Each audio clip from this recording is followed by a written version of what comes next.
रात के 2 बजे बज रहे थे। फोन की रिंग बजती है। 26 साल का आनंद नींद से जाग बड़ा खुश होकर फोन को रिसीव करता है। खुश इसलिए होता है क्योंकि उसकी नई नई गर्लफ्रेंड बिना टाइम देखे कभी भी उसको फोन कर देती है।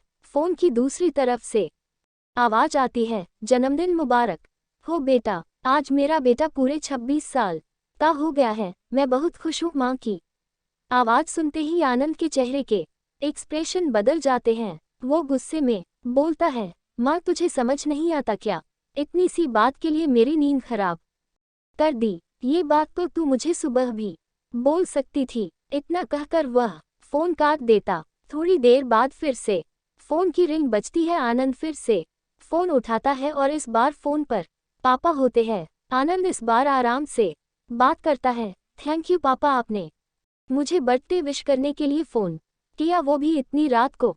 पापा कहते हैं, नहीं बेटा, मैंने तुम्हें मुबारकबाद देने के लिए नहीं बल्कि ये बताने के लिए फ़ोन किया है कि तुम्हारी माँ बिल्कुल पागल है।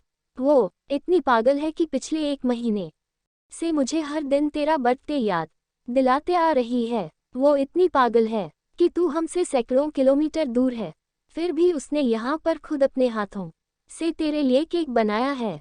ऊपर से ये जिद कर बैठी है कि जब तक तुझे विश नहीं कर देती तब तक न खुद खाना खाएगी न मुझे खाने देगी। आनंद सब ध्यान से सुन रहा था और उससे ये महसूस भी हो रहा था कि उसने अपनी माँ को फॉर ग्रांटेड ले लिया था।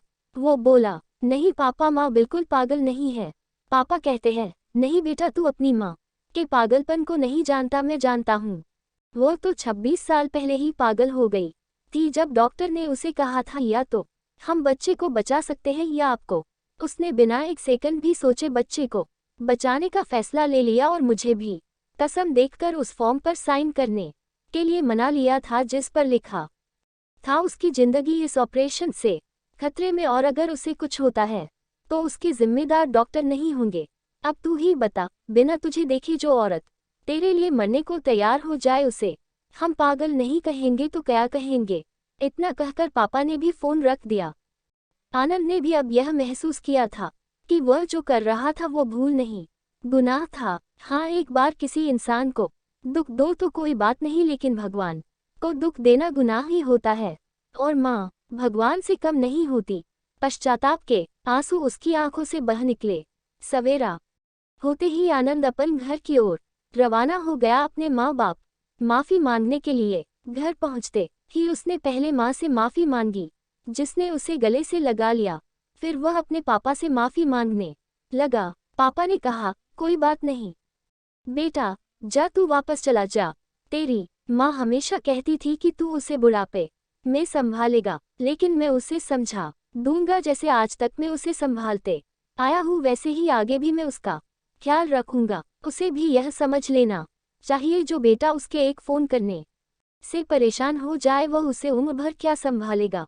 बाप की ऐसी कड़वी बातें सुन आनंद की आंखें बहने लगी। वो सर झुकाए अपने बाप के सामने चुपचाप खड़ा रहा। अपने बेटे को परेशान देख माँ आगे आती है और पापा को कहती, जाने दीजिए, माफ कर दीजिए, हमारा ही बेटा है। माँ की ममता का मोल ना कोई लगा पाया था ना कोई लगा पाएगा। 9 महीने प्रसव की पीड़ा सहन करके हमें नई जिंदगी नई दुनिया में लाने वाले माँ ही हमारी हर गलती को माफ कर सकती है।